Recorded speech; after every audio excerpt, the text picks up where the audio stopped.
Un nouvel appel aux dons a été lancé pour soutenir un haut lieu de l'art brut à Bruxelles. Oui, 100 000 euros, c'est la somme que cherche à rassembler le Créam Bruxelles pour finalement devenir propriétaire et mettre fin au déménagement à répétition qui porte préjudice, on le verra, aux projets, aux œuvres et aussi aux artistes. Et pour celles et ceux qui ne le connaîtraient pas, Camille, est-ce qu'on peut rappeler ce qu'est le Créam ? Alors le Créam, c'est un laboratoire d'expérimentation artistique, c'est comme ça qu'il se définit lui-même. Il s'y déroule des ateliers de création à destination d'artistes en situation de handicap mental. Ici, et c'est très important de le rappeler, on est là avant tout pour créer et la production est foisonnante. 120 artistes et plus de 3000 œuvres, des peintures, des illustrations, des sculptures, des créations textiles, mais aussi de la danse, du théâtre et de la musique. Mais alors pourquoi faire cet appel aux dons aujourd'hui ? L'ambition, c'est avant tout de trouver un lieu adapté où déposer ses valises et ses œuvres, et ce, surtout de manière pérenne.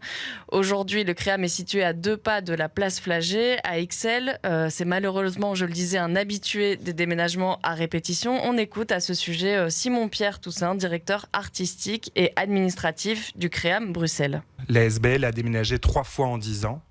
Ce qui représente à chaque fois un énorme chamboulement, aussi bien pour les artistes que pour l'équipe. Quand j'ai pris mes fonctions il y a 4 ans, le Créam Bruxelles venait de s'installer dans les locaux qu'il occupe encore aujourd'hui et j'ai pu constater les dommages causés par ces déménagements à répétition. C'est d'abord des artistes complètement déboussolés et fragilisés qui ont besoin de plus de 6 mois pour retrouver leurs repères et être capables de créer en toute sérénité. Matériellement ensuite, les artistes du Créam Bruxelles travaillaient essentiellement sur du papier et avec de l'argile, et à chaque déménagement, on a pu constater des pertes. Concernant la conservation, les œuvres sont empilées dans une cave humide. Avoir un nouveau bâtiment nous permettrait de conserver de manière optimale le patrimoine de nos artistes. Stabilité des artistes et conservation des œuvres, voilà donc l'objectif premier de cet appel aux dons. Mais ce n'est pas tout. Victime de son succès, le Créam Bruxelles continue à ouvrir de nouveaux ateliers. Il a donc besoin d'un lieu plus grand et plus adapté pour pouvoir continuer à se développer. Parmi les artistes qui sont passés par le Créam, on retrouve quelques grands noms, notamment celui de Pascal Duquesne. Simon-Pierre Toussaint, directeur artistique et administratif du Créam Bruxelles, le connaît bien. Ça fait 40 ans qu'on collabore avec Pascal Duquesne. Pascal est rentré au Créam en 1985 à l'âge de 15 ans dans l'atelier théâtre. Pascal est vraiment un artiste polyvalent.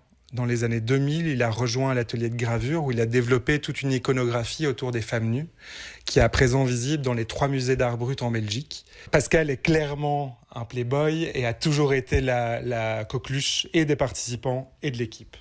Acteur, dessinateur et artiste confirmé, Pascal Duquesne est en ce moment même à l'affiche du film d'Artus, Un petit truc en plus. Et quand il n'est pas devant la caméra, il se rend régulièrement au Créam où il retrouve les autres artistes. C'était d'ailleurs le cas hier. Bonjour, je suis Pascal Duquesne. Je suis bien content. Je travaille beaucoup. Toute l'équipe du Créam est très très sympa. Et c'est pas facile. Je m'appelle Diana Afsarian, je suis artiste peintre et je suis au Créam Bruxelles.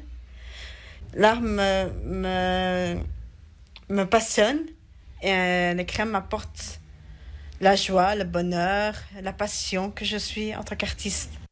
Bonjour, je m'appelle Nathalie Collot. Alors, j'ai fait d'abord de la danse, puis après le théâtre, puis le dessin. Pour s'épanouir et s'amuser, bien sûr. Des artistes épanouis et prolifiques donc, ainsi que des œuvres reconnues à l'international pour sauvegarder cette richesse artistique qui dure et qui grandit depuis 35 ans au Créam. On le rappelle, il y a donc cet appel aux dons qui vient d'être lancé. Objectif 100 000 euros et un lieu pérenne avant le 30 juin 2024. Toutes les infos sont sur le site creambruxelles.be. On leur souhaite évidemment autant de succès que le Nova qui, rappelons-le, avait réussi à récolter quelques 800 000 euros pour sauver le cinéma en faisant lui aussi appel à sa communauté.